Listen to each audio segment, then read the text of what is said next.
Bonjour à tous, bienvenue dans Bonjour chez vous. Aujourd'hui, on parle de la foi et on simplifie la foi parce que la foi, parfois, est bien trop compliquée. C'est très simple, il suffit de croire. Voilà, notre émission est terminée. Bye bye.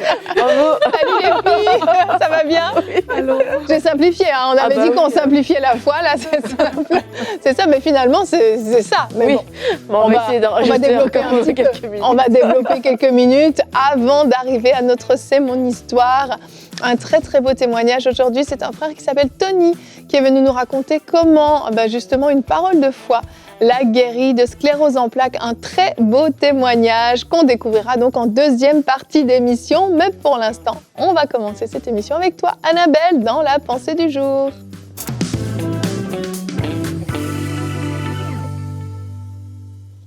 On entend beaucoup de choses sur la foi et quelquefois on se dit mais c'est compliqué quand même d'avoir la foi, il y a tellement de choses à penser, à faire, à savoir qu'on ne sait plus comment prier, on ne sait plus même trop c'est quoi la foi. Alors oui, aujourd'hui on a envie de pouvoir le simplifier et de revenir à l'essentiel. La foi, c'est comme l'a dit Yveline, c'est croire, c'est tout simplement croire en Dieu.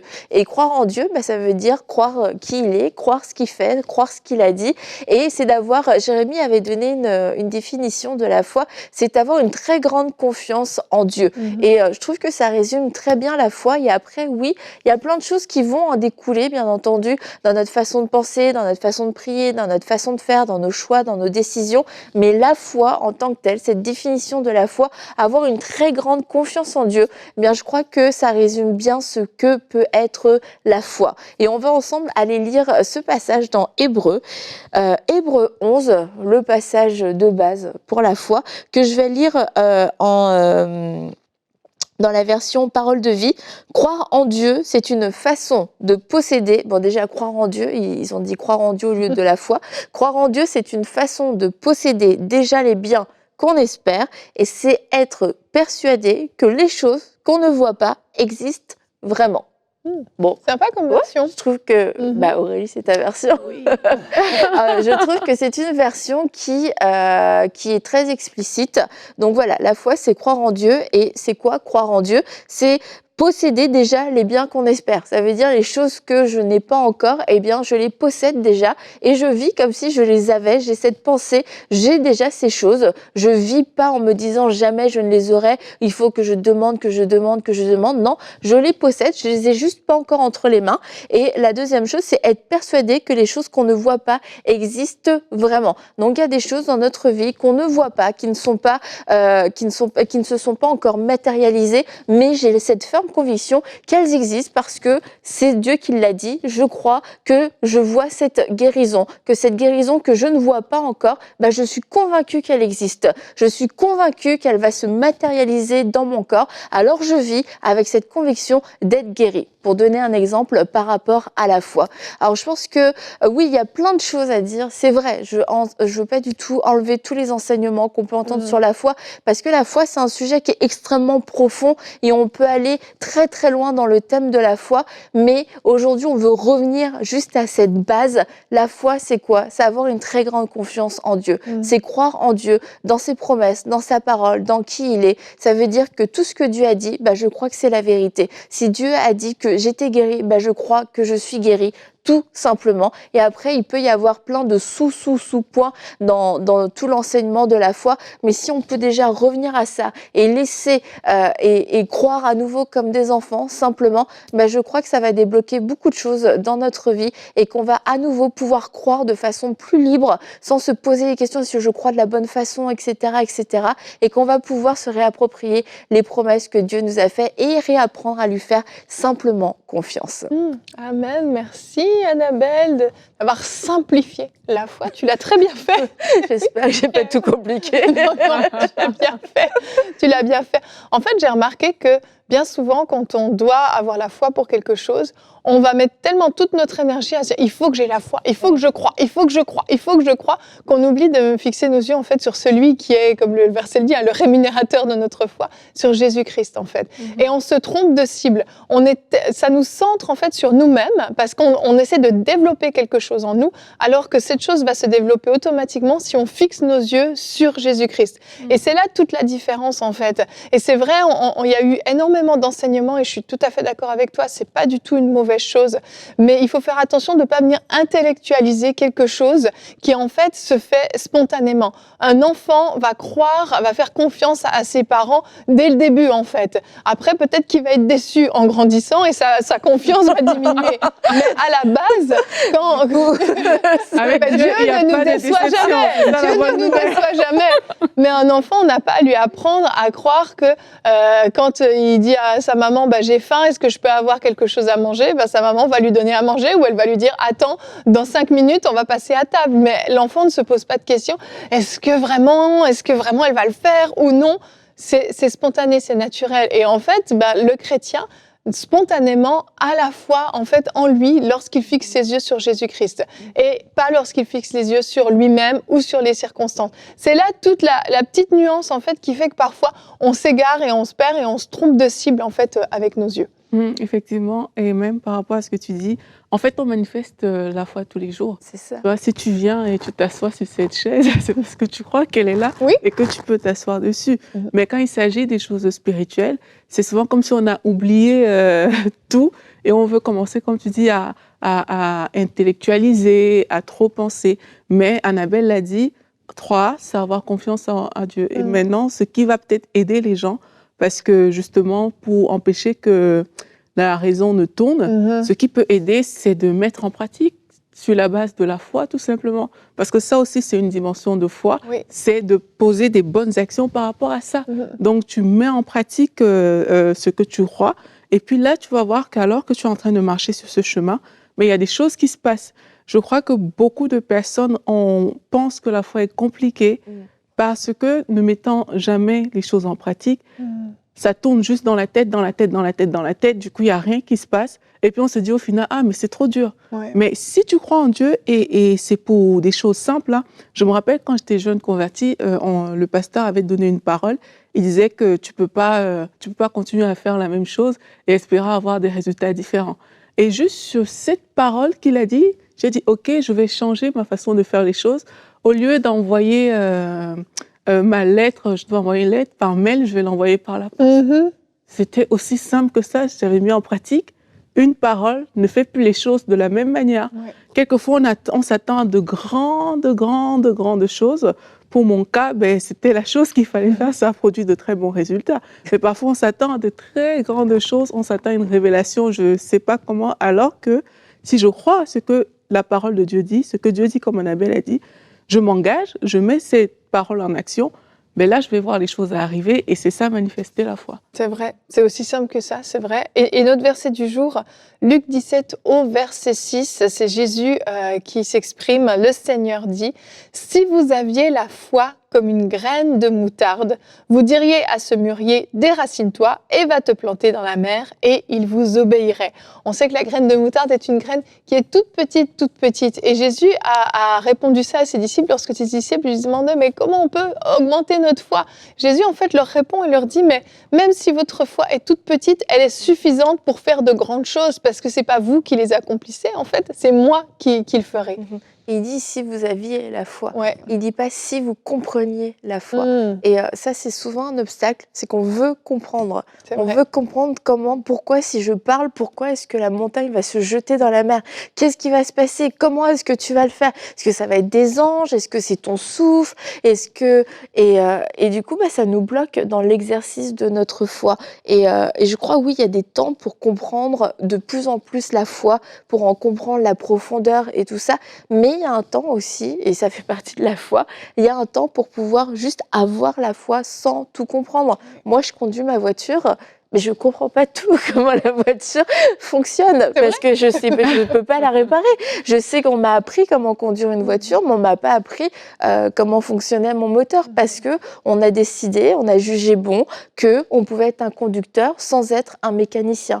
Et aujourd'hui, on peut être un croyant et avoir une personne de foi sans être un professionnel de la foi où on comprend absolument tout la foi dans ses détails. Encore une fois, je crois que les enseignements sont bons parce c'est bien d'avoir plus de connaissances, mais il faut pas que ça nous empêche de mettre en pratique notre foi parce que c'est ce que Dieu dit, ayez foi, ayez la foi. Si tu as la foi, et il nous dit, aie la foi, saisis juste la foi et c'est en pratiquant la foi de toute façon qu'on va aussi de plus en plus la comprendre, qu'on va vivre de plus en plus de choses. Mais si on veut tout comprendre avant de pouvoir l'exercer, on va se priver. Comme les enfants, ils marchent avant de comprendre comment ils marchent. Ils marchent bien souvent avant de parler. Donc si tu es là en train de tout leur expliquer, le corps, l'anatomie, les muscles et tout, le pauvre, il va pas marcher. C'est sûr. Moi, je marcherai toujours pas. Tu vois, non, mais c'est vrai. Non, c'est vrai. Je pense qu'il y a des fois où c'est nécessaire en fait de se parler même à soi-même parce qu'il y a tout un tas de pensées qui viennent, il y a tout un tas de choses qui gravitent autour de nous et on a besoin des fois de se fortifier soi-même et de recentrer notre foi. Je me souviens, il y a quelques mois, vous le savez les filles, notre famille a vécu un petit bouleversement, toute notre routine a été bouleversée, beaucoup de choses se sont passées et pour moi, ça concernait particulièrement mes enfants, c'était difficile, vraiment très difficile et régulièrement en fait, dès que je sentais l'inquiétude monter, le stress ou juste des pensées, est-ce que c'était la bonne chose, est-ce qu'il faut faire ça? Mais je me souviens, je me disais, et à haute voix, hein, Seigneur, je te fais confiance. Mais c'est pas pour lui que je disais ça, c'était pour moi. Et je pouvais le répéter des fois 5-6 fois d'affilée, Seigneur, je te fais confiance, je te fais confiance, je sais que tu as le meilleur pour mes enfants, tu as le meilleur pour ma famille, je te fais confiance. Et juste le fait de verbaliser ça, puis vraiment de le déclarer, faisait que ça s'apaisait en moi et en fait ça refixait mes yeux au bon endroit parce que des fois les yeux s'agitent un peu partout comme Pierre quand il a marché sur l'eau, ses yeux étaient plus sur Jésus à un moment donné, voyant les vagues, voyant le vent, des fois il faut refixer nos yeux sur Jésus, sur l'objectif et dire Seigneur je te fais confiance, je comprends pas tout, c'est difficile, il se passe tout ça mais je te fais confiance et en tout cas moi personnellement ça a vraiment permis de rester ferme, de pas flancher et puis de pas aussi prendre des décisions après qui sont pas forcément les bonnes dans la situation dans laquelle j'étais. Ah, mais là, tu m'obliges à parler de mon ami Abraham. Ah, mon ami Abraham, tu le salueras bien. Ouais, quand j'irai au ciel. Oui. En fait, on voit justement, par rapport à ce que tu dis, que j'aime trop ce verset dans Hébreux 11, où on dit que quand Abraham a donné son fils, il croyait que Dieu allait le ressusciter d'une sorte de résurrection. Oui. Donc ça veut dire que lui, il savait que Dieu allait faire quelque chose, une sorte de résurrection. Mais il ne savait même pas quoi exactement. Tu vois, et parfois, on a du mal à faire ça. Ouais. Et quelquefois, se parler à soi-même, c'est ça, c'est de dire, Dieu va le faire d'une sorte de manière. Oui. Peut-être que je ne connaîtrai pas comment est-ce que le Seigneur va exactement faire, mais parce que je choisis de faire confiance à Dieu, parce qu'il est Dieu, parce qu'il est tout-puissant, mais il va le faire d'une sorte de manière. Et s'abandonner entre les mains de Dieu pour pouvoir faire ce que le Seigneur nous demande de faire et pour pouvoir croire tout simplement en lui. Et je crois que parfois ça nous manque parce qu'on connaît aussi trop de solutions. On a trop d'options dans nos têtes. C'est vrai. Quelquefois. Et le fait de ne pas voir ces options qui sont déjà dans la tête arriver, on se dit, oups, peut-être que ça fonctionne pas et tout. Mais parfois, il faut juste abandonner, s'abandonner. Et c'est ce que j'ai envie de dire à quelqu'un aujourd'hui. Il faut juste s'abandonner devant le Seigneur et savoir que Dieu va le faire d'une manière ou d'une autre. Ouvrez votre cœur afin que toutes les options qui étaient à l'intérieur puissent sortir de vous, laissez la place à Dieu, abandonnez-vous à Dieu. Et quand Dieu vous donnera votre réma à vous, vous allez l'appliquer et vous allez voir que cette situation ne sera plus un obstacle. Amen, amen. Ah, qu'est-ce que c'est édifiant tout ça. Bon, on avait pas mal de choses à dire finalement. Non, mais c'est vrai, je suis bénie moi-même par ce contenu. J'espère que vous l'êtes aussi à la maison, que vous êtes bénis. Et je pense en tout cas que si nos échanges ne vous ont pas bénis, ce témoignage le fera, j'en ai aucun doute. Je vous laisse découvrir le magnifique témoignage de Tony.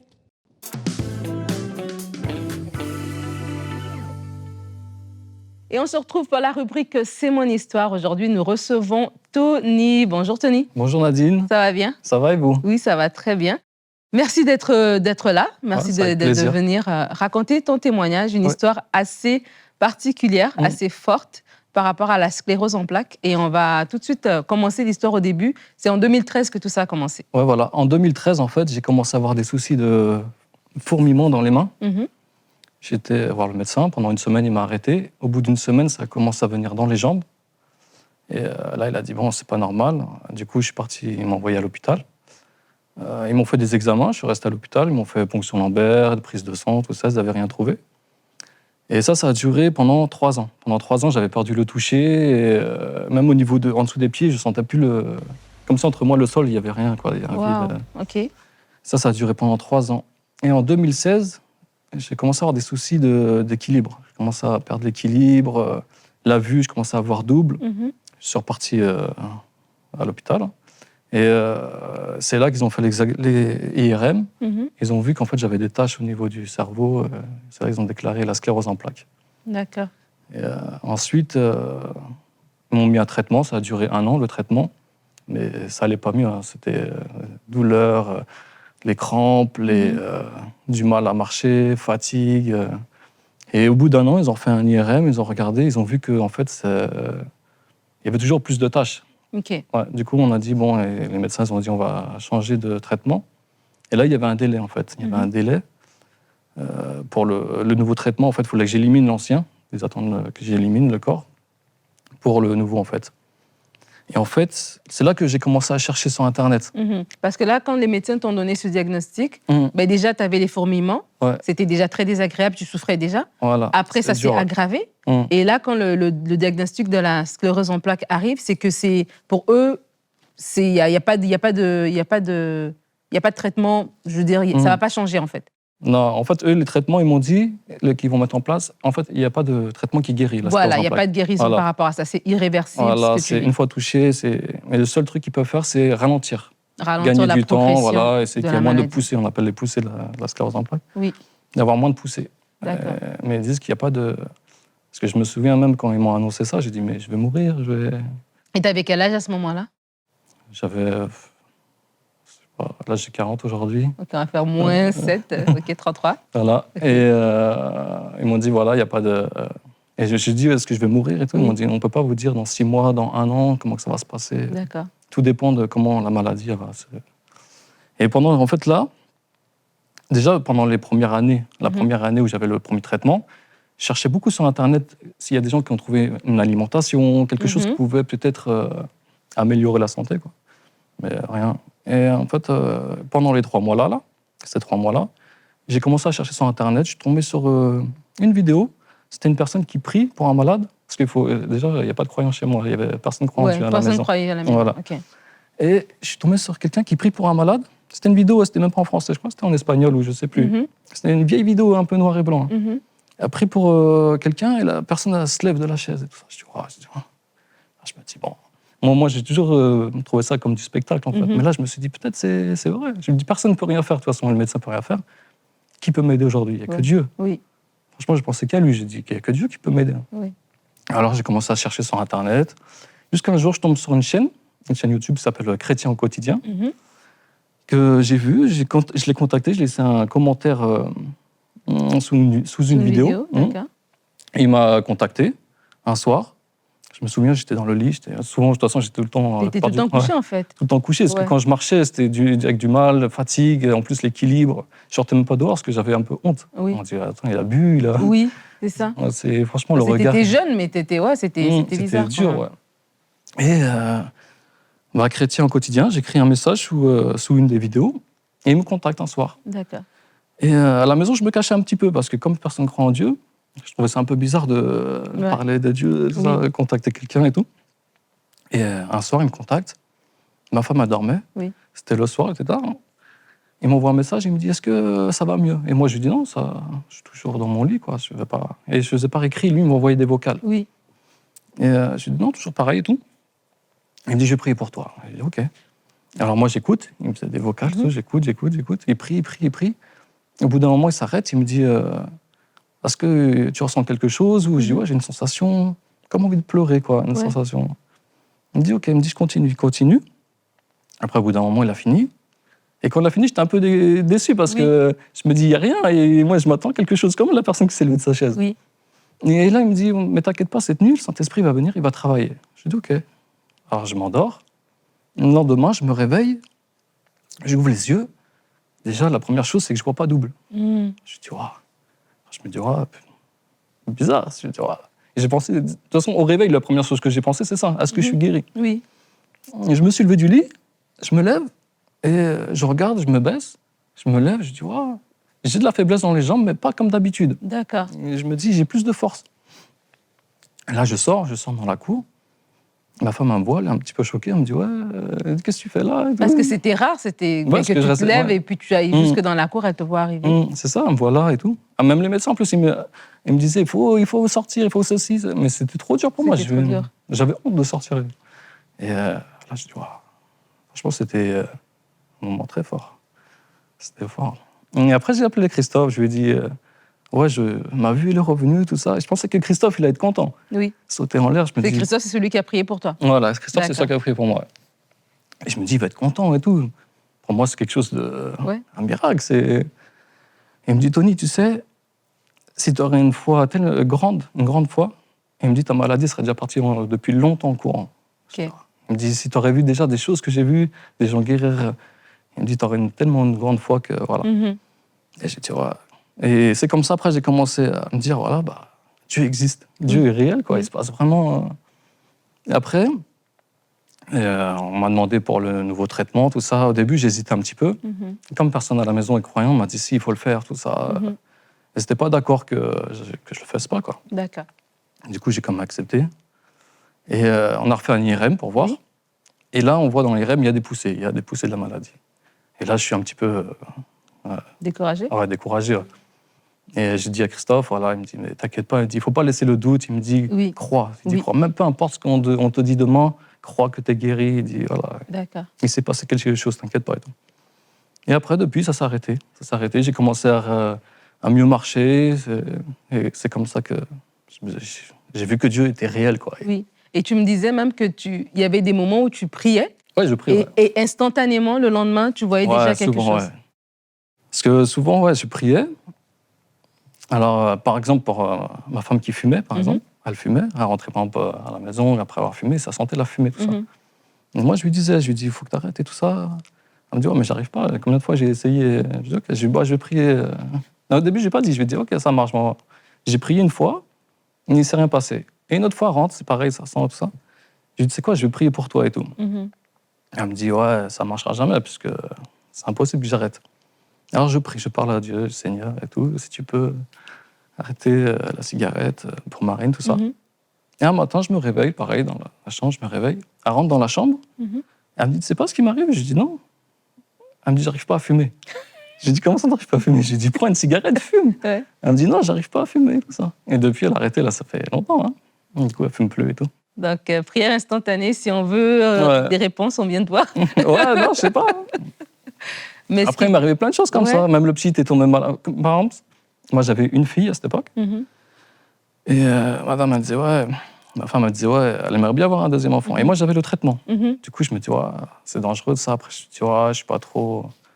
Je me dis, ça craint quand même et tout. Oui. Après, j'ai demandé aux médecins. Les médecins m'ont dit, oui, il y a un petit risque quand même parce qu'il y a quand même, on vous injecte un truc. Après, je me suis dit, pourquoi je leur demande je me demandais à Dieu. Et dans ma tête, je me dis, même parfois, je me dis, comment il va me répondre. Oui. Je me dis, je vais prier, on verra. Dieu.